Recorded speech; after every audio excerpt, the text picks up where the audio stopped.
everyone, and welcome back to the Lounge with Annette. I hope everyone is doing well. So, guess what? I am ready to read the book for August, and on the screen, you shall see which book it is. And it is Don't Believe It by Charlie Donnelly. I think that's how you pronounce the last name. Okay, so like I always read in my books, I will read a chapter. If I have an opinion, it will be after the chapter. And if there are any words I do not know how to pronounce, you will get a definition video. Okay, so let's go. So this book I think it's a mystery. I'm not sure. But it has an epigraph. It looked like it's epigraph, two epigraphs, and it comes in parts. There's parts 1, part 2, part 3, part 4, and part 5. And there are 63 chapters. So with that being said, and it's August the 5th, I got a lot of catching up to do. So I will be releasing until I catch up, probably 3 videos a day until I catch up to where I'm currently, August the 5th.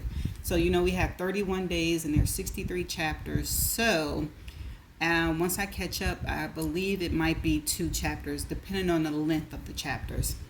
Okay, and I know you all like seeing my face, but I wanted to try something a little bit different because this is a mystery and I don't know if I will have any opinions to say or anything like that. But once the book, if it gets good and I have an opinion, you shall see my face. But until then, please enjoy this beautiful scenic from YouTube.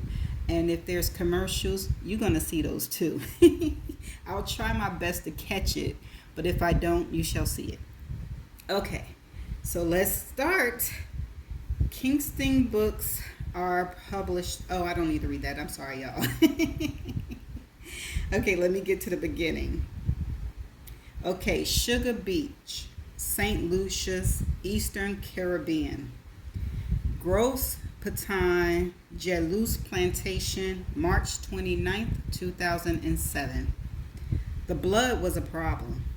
I knew it as soon as I felt it spit across my face. It streamed from his hairline and ran along his jaw until it dribbled onto the granite bluff. First in sporadic red blots, then the leading raindrops of a coming storm, and then in a continuous stream, as though a spigot had been plugged into the spot on his head where I had struck him and had opened wide. It was an error in judgment and strategy, which was a shame because up to now I had been perfect. A moment earlier, the soft soles of my shoes had squished through the mud on the final turn of my arduous hike up the Patin. My system was rich with adrenaline, which made my journey nearly effortless. The endorphins would serve me well. I would need their analgesic, that's a word, and energy-producing powers to get back down the mountain as quickly as I made it up. To kill someone required perfection, timing, and luck. I hope all 3 were with me this evening. He came into view. As he stared out over the bluff, the setting sun cast his shadow toward me like a black panther painting over the ground. He stood next to the blanket he had laid over the granite, a bottle of champagne and 2 flutes waiting. In the backdrop, the sun was approaching the horizon, casting its glow across the calm Caribbean waters and interrupted only by a sailboat whose bright spinnakers were bloated with the evening breeze. It was 100 feet to the water, a straight drop, and shallow at the base of the mountain. No way for the sea to substantially break his fall. I confirmed this the day before. I had put much thought into this evening. Besides the depths of the water, I calculated the time it would take for me to reach the bluff and return to my cottage. I plotted my route back through the resort. I factored in the unexpected, a necessity to any proper strategy. And most important, I consider the amount of time I would spend with him on the bluff. It wouldn't be long.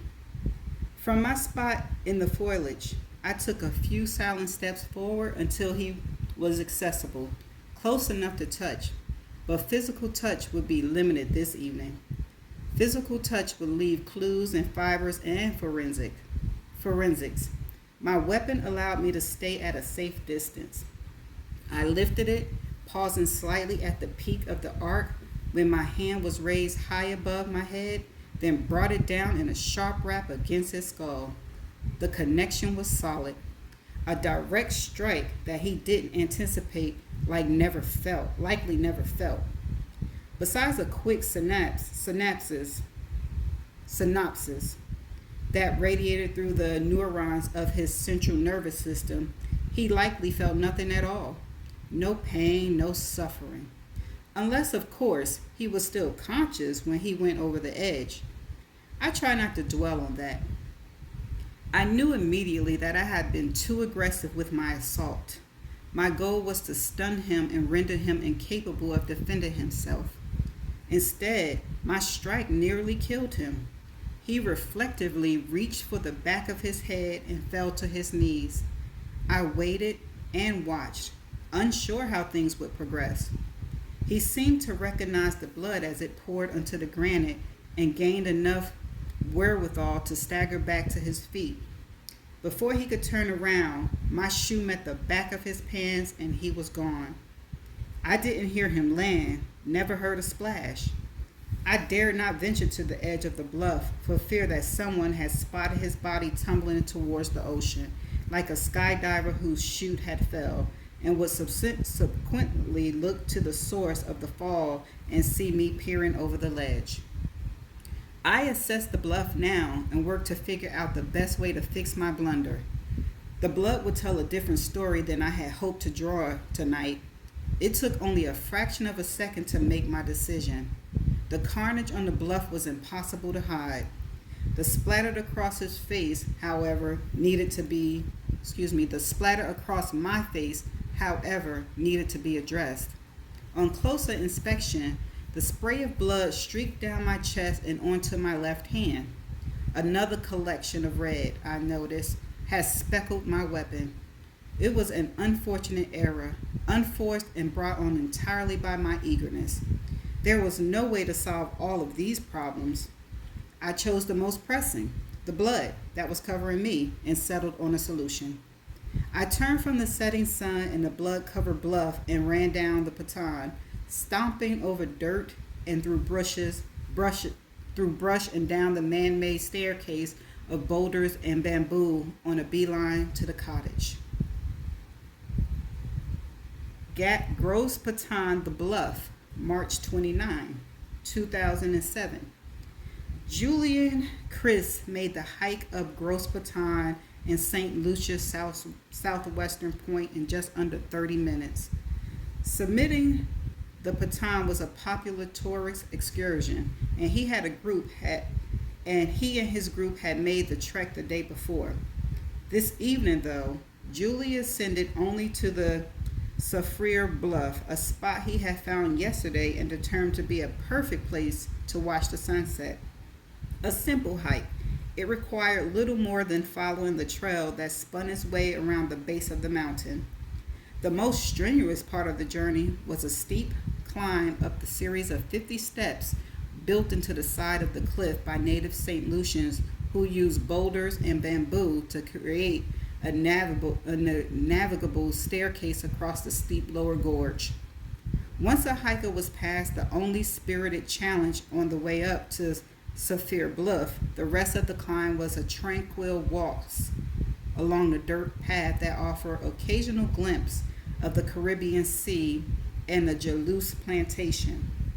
It was a picturesque hike, but when he made it to the clearing, Julian knew he picked a flawless location for what he had planned.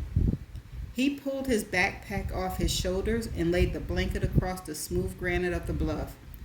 Below him was a pristine view of Pistons Bay, where, in about 40 minutes, the sun would descend from the cloudless blue sky and sink into the horizon. He checked his watch. To make up for his foolishness, the setting needed to be perfect before she arrived. He had nearly ruined everything earlier today. He'd been wrong to accuse her, especially when it was he who was hiding things. But he'd make it up to her tonight. He pulled 2 champagne flutes from his bag and popped the top on a bottle of Viveur Clear Yellow Label. The cork rocketed into the air in a high arc until it fell out of sight over the edge of the bluff. His stomach dropped as he watched the cork flight. For the 20th time since starting up Gros Patin, Julian checked his pocket, rubbing his finger over the edges to make sure he hadn't lost it. With everything prepared, Julian stood to the side of the blanket as he looked out at the falling sun. A sailboat, with its colorful sail full of the wind, angled across Patin's Bay. Down to his right, he could see Sugar Beach and the small group gathering to watch the sunset. If there were a more beautiful place on earth, he'd never seen it. He heard a twig snap behind him and wondered briefly how she had reached the bluff without him sensing her approach. Before this thought could trigger his muscles to react, a jolt coursed through his body. It started in his head, a quick shock that stalled time and congested his movements, like swimming through oil. Only the trickle of blood through his hair and over his ears caused his mind to catch up with the present.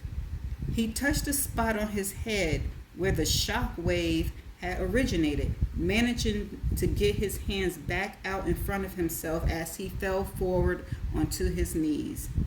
On all fours, he watched as blood fell onto the granite as he leaned forward, like an artist dribbling paint onto a canvas. The sun highlighted his right hand, the fingers of which were shiny red prongs that felt as though they belonged to someone else. He staggered back to his feet and took unsteady steps, 2 forward and 1 to the side in an attempt to turn around. A firm jerk, a shoe planted in the small of his back, snapping his neck forward and sent him careening toward the edge of the bluff. He felt his stomach rise again, as if he were rewatching the arc of the champagne cork. A twisted image of the mountain face, lush with green foliage, filled his vision for 3 full seconds before the ocean came up and grabbed him. High on Sulphur Bluff, the setting sun highlighted the spilled blood and cast shadows of the champagne bottle and 2 flutes across the granite. They stretched to their full length, 3 inanimate objects pulling all the contradictory darkness of their shadows from the brightness of the sun, until an hour later, when they were faded and melted into the night. That's where I'm going to stop, and then I will pick up in the next video. But stay tuned. There was one word that I did not know how to pronounce, and I did not know how the definition of it. So please hold. I am going to find that now. Okay.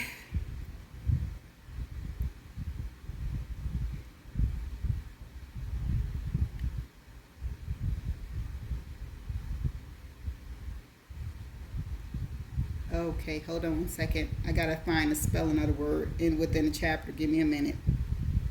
It is spelled ANALGESIC.